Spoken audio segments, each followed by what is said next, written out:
Poverty is a mentality problem, is a community problem, is a social need. It can take place within families who are maybe on a low income or unemployed. The fact that in Glasgow around a third of children live in poverty, I just think is totally unacceptable. Lack of jobs, poor housing, living beside derelict land, etc. Well, I've lived in Glasgow all my life. I've got 2 children. I went to the school down in this area, Bridgeton, Secret Heart, and then I went to St Mungo's for my secondary.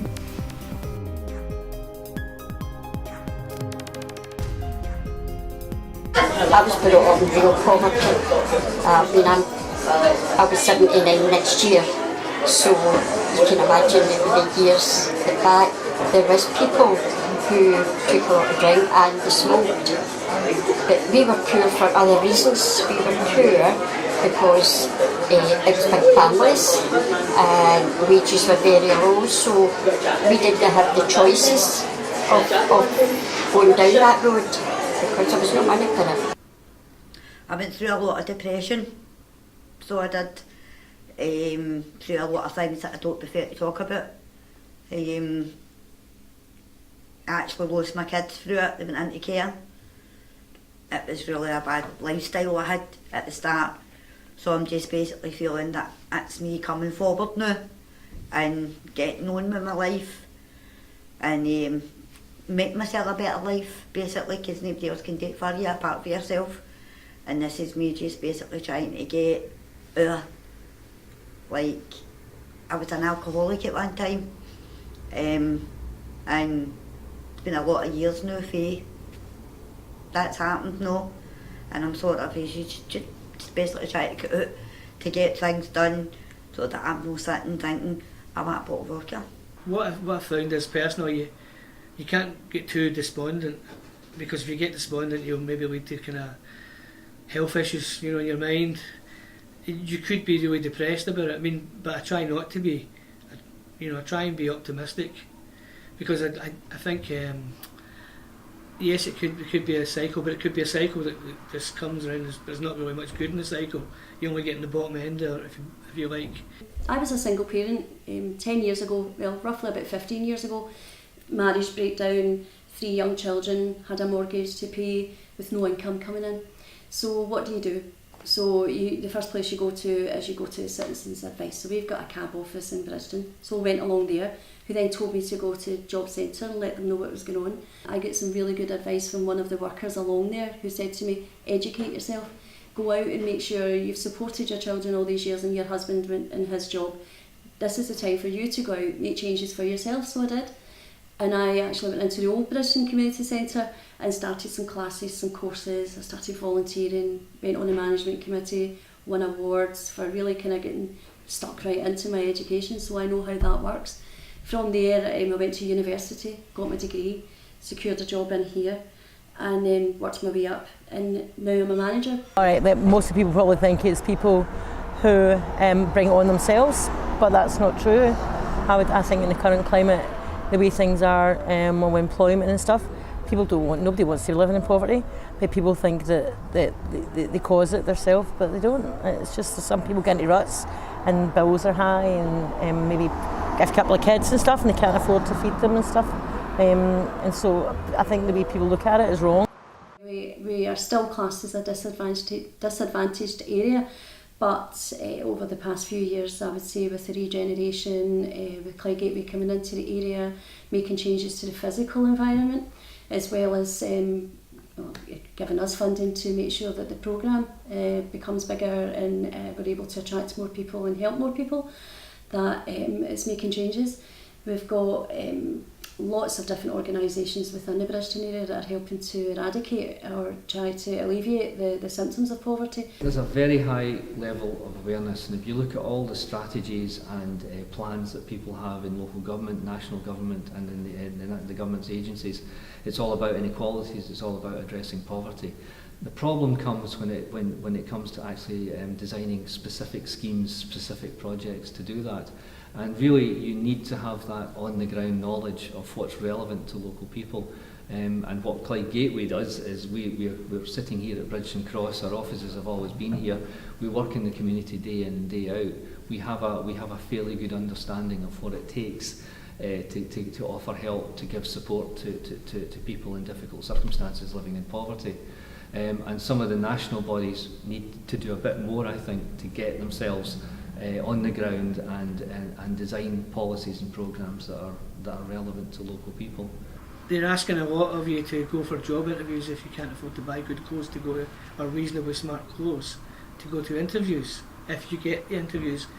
But utility bills still quite expensive, you know, as in heating and electricity, these kind of things. Even when you're economising, they're very difficult to keep on top of. That's what I would say. Basically, the money's certainly not enough for any person to survive, I don't think. £150 a week from the government to help you feed you and your children. There's a job that will pay you £160 a week to help you feed your children. What are you going to pick? Because you've got childcare to pay for, you've got all the work, all the stress you'll be under, trying to juggle things. Improving people's literacy skills actually lifts people out of poverty. It's been shown to help in all sorts of different areas. For example, it enables people to develop skills that may lead to employment, or just help people feel better about their lives, increase their self-esteem, their self-confidence, allow them to do other things in their lives, and it's not just about work, it's about improving your whole life, improving your sense of well-being and self-esteem, and just feeling better about yourself. You'll feel as though you're contributing, and you are, and when you're in employment, it leads to further opportunities. Your life will definitely get better when you're working. The wage might not be great when you first start off, but if you work hard, and as I say, if you want to push yourself, anybody can push yourself and get to a better place. I've come here as a volunteer at first, and then I got took on part-time here, and it's been good, and to get you out the house and meet new people and learn new things. Well, I was doing like wee courses and that down at the Bridgeton Community Learning Centre and things, and then because I was like just looking for work in that, but it's trying to fit it round the kids, like to get hours of different things. Like there was a wee arts and craft course you done first aid and all different things, like there was cooking things on, and we are constantly doing more kind of deep analysis of the challenges that people face, and then saying what are the possible solutions. Are there local solutions? Are there solutions within reach that can be able to address the challenges that people are facing? So it's just about talking to people, inviting people from other areas to come into Bridgeton and see what we've got to offer. It's a difficult one. It always is difficult to try and get rid of stigma, but I think it's changed. It's made leaps and bounds in the past 5 years, definitely, and that could come in the shape of not just people, but it could come in the shape of buildings, investment, different organisations and different companies coming in and opening up premises in the area. We've now got the big Police Scotland building is in the Bridgeton area. That was previously in city centre, but they're now in Bridgeton. We have to improve the reputation of our areas, and of course the way that that's happening already is word of mouth. People living in the communities are noticing the changes and are talking about the area improving a lot. People who are moving into the area in terms of buying a home or bringing their business here and offering jobs to local people, they're talking about how they made that decision and why it's an attractive area. I don't think the government know what always going on. They just look at facts and figures, and the end of the dollar is they look at the amount of people employed and stuff, and they say that we need to cut back. So if we cut back in money we're giving out to unemployed because there's so many, they're going to be making a saving. But it's always going to be the same world over. I mean, the poor get poorer and the rich get richer. It's always going to be that kind of culture everywhere. And I don't think they look at it at all. I mean, they don't think anything about cutting a pensioner or cutting like things for people who are unemployed with a couple of kids. People think that they go, oh, they've had 2 or 3 kids and they should know better, but life doesn't work like that. And I don't think the government realise at all, you know, how expensive it is, or especially in society. Look at wee kids maybe walking about with nice clothes on and stuff, and they can't give their kids that. And sometimes can't even put shoes on their feet, never mind give them decent ones, do you know what I mean? Food banks, for example. I think that in Glasgow at one time there was only one food bank, and now there's over 50. So pushing families into poverty is what the austerity measures are doing, and that then lowers people's self-esteem, it lowers their expectations. People think, well, okay, what's the point of me getting an education or learning to do this, because I'm not going to be able to get a job anyway, I'm always going to be poor. My parents were poor, my grandparents were poor, so how am I going to get out of that vicious circle? I don't think the government helps, and I think that the whole capitalist ethos of society is designed to create a gap between the rich and the poorer. Yeah, we spend a lot of our time spending money on programmes to help individuals that can't access help from anywhere else. So, for example, some of the major Scotland-wide training schemes are not available to some of the people living in here. Perhaps they're the wrong age or they've not got the right background. So what Clyde Gateway does is goes in and gives specific support to a group or to individuals to help them get that training or that step forward. Now, that's not necessarily institutional bias against local people, but it just means that some of these major national schemes have not been designed in a way that meets the needs of some of the people in Clyde Gateway. So we build bridges all the time between an individual circumstance and access to a course or a training opportunity or an apprenticeship or whatever it is. What worries me about that is if Clyde Gateway wasn't here or was no longer funded to be here, then what would happen to these individuals? People need to ask tougher questions as well about where public money is being spent and what impact it's having on poorer people. Every penny that Clyde Gateway spends goes directly into supporting some of the poorest people in our society. Any surpluses that we generate or any spare money that becomes available in Clyde Gateway gets invested straight back into the area. So there's no doubt that every penny we spend is directly relevant to poverty. And I'd like to see more public expenditure directed into areas like this and into issues that we deal with. And to enable them to be able to challenge those decisions, unless you've got a bit of education, a bit of understanding of where those decisions get made, then how can you challenge them? So people for years have maybe just sat back and said, well, that's just the way it is. But actually it's not the way that it is. You can make changes, and I understand that it's not always easy when you have no money, when you have no money to feed your children, when you have no money to get a bus to go to the job centre to sign on. I totally understand that, and that's where Bridgeton Community Learning Campus will step in and try and help out as much as we can. So this is what I want to do now.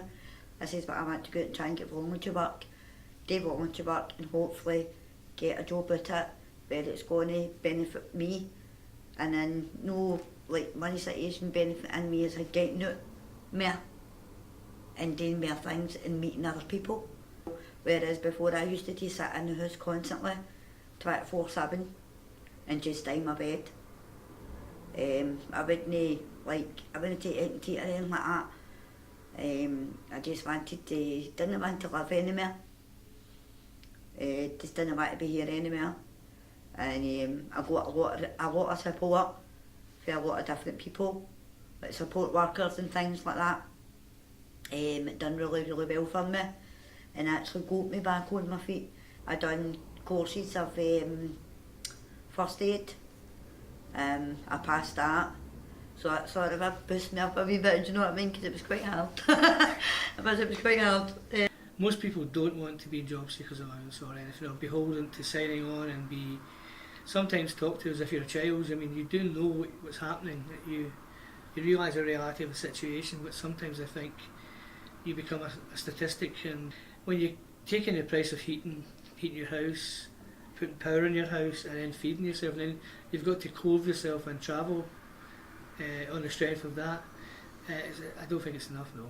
We absorbed some of the people, like Claire, you interviewed Aria. She was excellent, although she came with a number of needs and challenges. We were able to build her to a place of resilience, and we thought we are not going to let this one go, so we've kept her in as one of our staff members, and we hope that she'll progress on to take senior positions in management, maybe in another 5-10 years to come. But at this initial stage, she came from a long time of unemployment, a cycle of a family where employment has not been sustained for a long time, and we've progressed on to create those opportunities, and she's proud of that. She's happy that she's got that opportunity here, and that's the kind of thing that we want to project.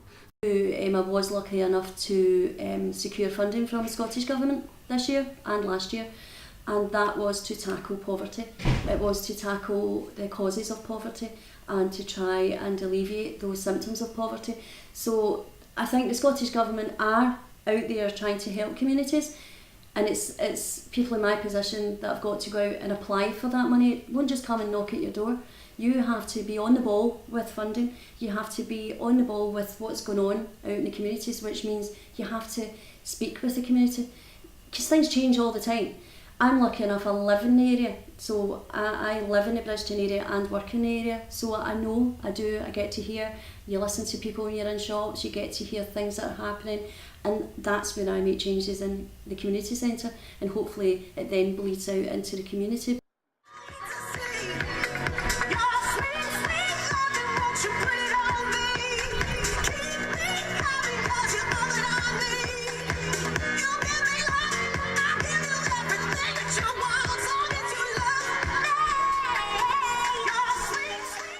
Partnership with the local community, with local businesses, with local government, with the health services, etc.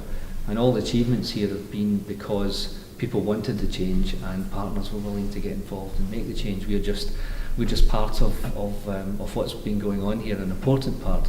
But I would want to emphasise that this is all ultimately about partnership and about the leadership that we've achieved, the leadership we've enjoyed from the community, who are clear about what they want and have given us clear messages about what their priorities are.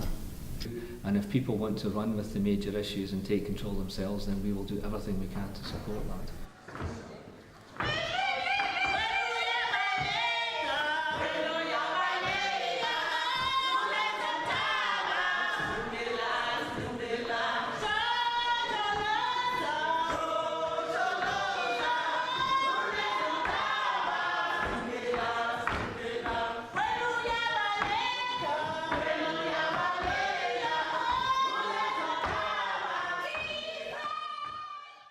As an organisation, we definitely need all the support that we can get from organisations who are maybe doing things differently or doing things better or having success in getting people through the door, and also sort of working in partnership with other organisations. So say, for example, in this area, we would definitely talk into people like Bridgeton Community Learning Centre or the Citizens Advice Bureau, or going in the local cafes and distributing our leaflets, putting things through doorways and so on. I think there's quite a bit of work to be done. With any project that wants, or any community that wants success, there has to be, everybody needs to be encouraged to be involved. Taking into account, the needs of each local area and the community, and making sure that we listen to what people want, because we could easily just be like, right, we think that this place needs a community growing space, but then nobody might support it, it needs to be shaped by the community, and have, real community ownership, I think, as well. It's a key. Different social events, so we'll have things like our gala day we have annually, and that's due on the 11th of August this year, so we attract people that way. So we have big events that will attract entire families, so the children and the parents and the grandparents will all come along. We will then advertise our programme and invite other organisations to come and advertise their programmes, so that they're getting access to a wide audience. So we have about 500 people roughly come to this event every year, and we find it very beneficial in being able to interact with the locals.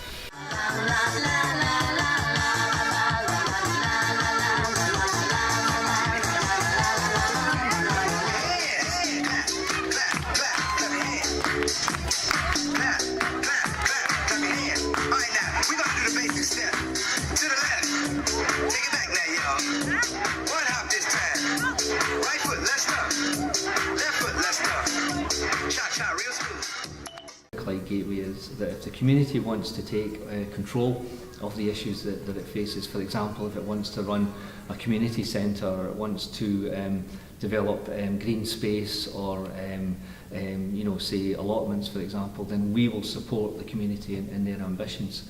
So there's already resources that are now in community ownership and control in the form of development trusts. So the community runs a development trust, they own and run the assets, and the support costs and all the initial work to help develop that community development trust, Clyde Gateway was in there at the beginning supporting that.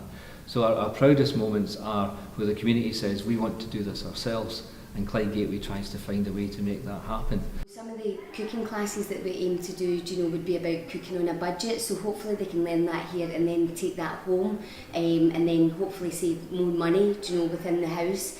And also learning new skills as well. Hopefully they can take that, whether it's volunteering or whether it's into a college placement, university or work placement as well, or just as lifelong learning skills, as adults, so that they can learn new skills and be a bit more confident in what they can do. And hopefully all of these wee things will add up to helping people that maybe do live in poverty as well.